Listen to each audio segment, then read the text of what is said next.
Бәйгенең Чистай шәһәрендә үткәрелгән зона этабына Роза Вәлиәхмәт кызы тирән тәэсирләр белән кайткан. Зур сәхнәдә Мари халык биюендә биегән, җырлаган да, кыскасы тамашачының мәхәббәтен яулау өчен бөтен талантын ачып биргән.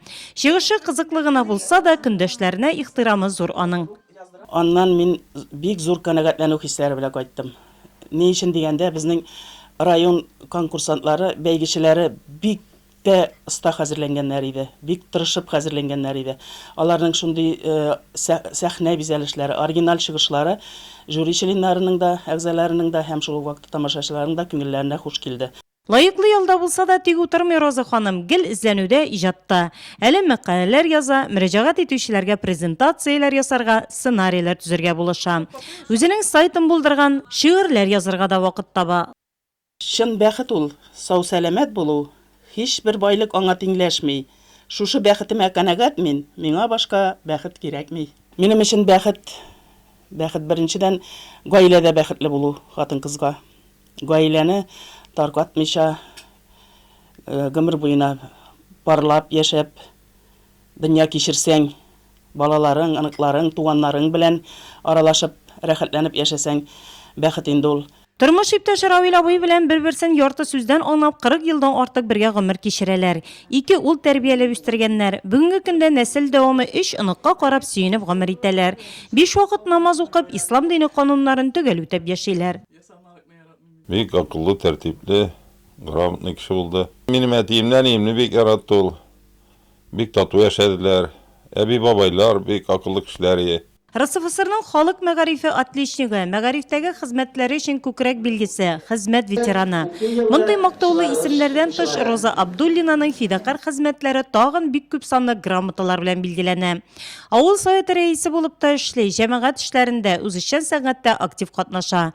Башкарган хезмәтләре шактый аның, әмма мәктәп укучылары Роза ханым өчен яшәү мәгънәсе. Гаилә беренче урында булса, хезмәтем икенче урында. Бирелеп китеп, рәхәтләнеп, ул миңа бер кашанда ек булмады, ул миңа ничек әйтергә кирәк, удовольствие яки ул миңа канәгатьләнү хисе бирде һәр вакытта. Мин шатланып барып мәктәпкә, шатланып кайттым һәр вакытта да. 45 ел гомерен балалар тәрбияләүгә багышлый ул. Киекле авылы кызын язмыш 1966 елдан бирле Фома авылы белән бәйли. Роза ханым укыта башлаган елларны Фома урта мәктәбендә 800дән артык бала белем алган. Мәктәп безнең вакытларда гөрләп торды. Балалар белән эшләде, бию ансамбле оештырды. Аларны биергә өйрәтеп, аннары соң курчак театры оештырып, аларны сәнгатькә омтылыш тәрбияләп, үзенә дә һәм мәктәпкә дә, тормышка балаларны өйрәтте. Төгәл фән, математикага мәхәббәтне укучыларында тәрбияли Роза ханым. Бүгенге көндә Хума мәктәбендә мөгаллимәнең эшен дәвам итүчеләр шактый. Педагогия институтын тәмамлап кайткан яшь укытучыларга таләпчән, шул ук вакытта киңәшче, остаз була ул. Роза Вәлиәхмәтовнаны мин 1980 елдан бирле беләм. 5-6 сыйныфларда Роза апа безгә математика фәненең серләрен ачса, 1993 елдан мин инде аны коллегам итеп күрәм. 2011 елдан миңа Роза апаның эшен дәвам итеп, директорның укыту буенча директор урынбасары эшен дәвам итәргә туры килде. Шул еллар дәвамында ул һәрчак иҗади шәхес булды. Аның дәресләре кыры математика дәресе түгел, ул инде кыры директор урынбасары түгел. Ул һәр вакыт елмайган, үз эшенең остасы буларак, үз эшен белүче, һәр вакытта безне елмаеп торучы, шелтәләп торучы бер җитәкче булып хезмәт итте. Роза апаның мин укучысы идем.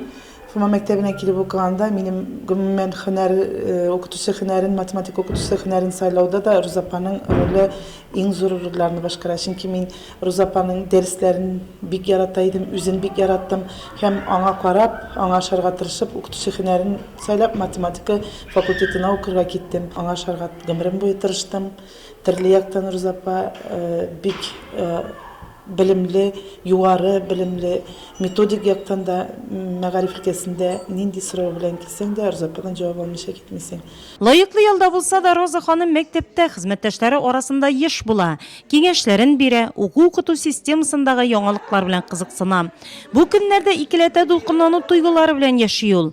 Ел хатын кызы Роза Абдуллина Халыкара хатын-кызлар бәйрәме алдыннан башкалабыз Казанга Татарстан Республикасы президенты Рөстәм Миңнеханов белән очрашуга бара.